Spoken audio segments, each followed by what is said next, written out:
Hello guys, മല്ലൂട്ടൊക്കെയാണ് ഈ ഒരു news. ഇതിന് മുന്നേ നമ്മൾ ധർമ്മസ്ഥലേൻ്റെ ഒരു ന്യൂസ് വീഡിയോ ചെയ്തിട്ടുണ്ടായിരുന്നു. അതിൽ ആദ്യം ധർമ്മസ്ഥലയിൽ ഒരുപാട് മൃതദേഹങ്ങൾ കുഴിച്ചിട്ടുണ്ടെന്ന് പറഞ്ഞൊരു ന്യൂസ്. പിന്നെ രണ്ടാമത് വന്ന വീഡിയോയിൽ അത് ഫേക്ക് ആണെന്നുള്ളത് പറഞ്ഞിട്ടുണ്ടായിരുന്നു. ഇന്ന് വന്നൊരു ഈ ന്യൂസിൽ പറയുന്നത് ധർമ്മസ്ഥലയുള്ള ശുചീകരണ തൊഴിലാളിക്ക് തലയോട്ടി കൊടുത്തത് അവിടെയുള്ള ആക്ഷൻ കൗൺസിൽ നേതാവാണ്. ഇപ്പം കർണാടക അറിയാലോ, ഇപ്പൊ ഭരിച്ചുകൊണ്ടിരിക്കുന്നത് കോൺഗ്രസ് ആണ്. അതായത് ബസവരാജ് ബൊമ്മൈ ആണ്, അതായത് BJP-ന്റെ CM ആയിരുന്ന ആളാണ്. ഓക്കെ, അപ്പോൾ BJP ഗവൺമെന്റ് ഭരിച്ചുകൊണ്ടിരുന്ന ഒരു സ്റ്റേറ്റ് ഒരു കുറെ കയ്യിൽ നഷ്ടപ്പെടുന്നു. ഇലക്ഷൻ വരുന്നു, കോൺഗ്രസ് അത്യാവശ്യം നല്ല വോട്ട് ശതമാനത്തിലും പിന്നെ ഇതിലും അവിടെ ജയിച്ച് കയറുകയാണ്. കോൺഗ്രസ് എന്നിട്ട് സ്റ്റേറ്റ് പിടിച്ചെടുത്തു.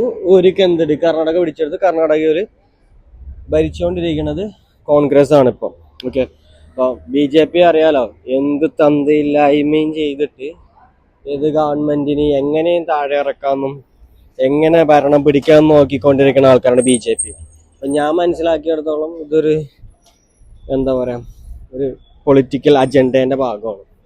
അതായത് ഏത് വിധേനയും ഒരു ഗവൺമെന്റിനെ താഴെ ഇറക്കാം. കാരണം BJP-ക്കാരെ അടുത്ത വട്ടം ഒരു 4ാം തവണ BJP ഒരിക്കലും കേന്ദ്രം ഭരിക്കില്ല, കേന്ദ്രം കിട്ടൂല. അപ്പോൾ പറ്റാവുന്നത്ര സ്റ്റേറ്റ് പിടിച്ചെടുക്കുക എന്നുള്ളൊരു വകുപ്പിന്റെ പുറത്താണ് ഇവർ ഈ ചെയ്തുകൊണ്ടിരിക്കുന്നത്. BJP എന്തൊക്കെ തന്തയില്ലായ്മയാണ് ചെയ്തുകൊണ്ടിരിക്കുന്നത് നമുക്കറിയാലോ ഇന്ത്യയില്. ഇപ്പൊ വോട്ട് ചോരി എന്ന് പറഞ്ഞൊരു ഇത് ആരോപണം വരെ വന്നിട്ടുണ്ട്. അപ്പോൾ ഇത് സത്യം പറഞ്ഞ തന്തയില്ലായ്മ പരിപാടിയാണ്. BJP ഏത് വിധേന എങ്ങനെയും ഒരു ഗവൺമെന്റിനെ താഴെ ഇറക്കാൻ നോക്കും. അതാണ് ഇവിടെ നടന്നുകൊണ്ടിരിക്കുന്നത്. എന്താണെങ്കിലും അടുത്ത വട്ടം വോട്ട് ചെയ്യുന്ന ആൾക്കാർ സൂക്ഷിച്ചും കണ്ടും വോട്ട് ചെയ്യുക. BJP-ക്ക് 0 ആണ് നമ്മൾ കൊടുക്കേണ്ടത്. 0 അക്കൗണ്ട് ആക്കി കൊടുക്കുക. BJP കേരളം ഭരിക്കരുത്. കേരളം ഭരിച്ചു കഴിഞ്ഞാൽ കേന്ദ്രം ഭരിച്ച് നശിപ്പിച്ചതിനേക്കാളും കൂടുതൽ കേരളം ഭരിച്ച് നശിപ്പിക്കും.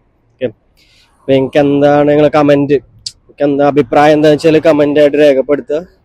പിന്നെ വീഡിയോ ഇഷ്ടപ്പെട്ട് കഴിഞ്ഞാൽ എന്ത് ചെയ്യുക, ചാനൽ സബ്സ്ക്രൈബ് ചെയ്യുക.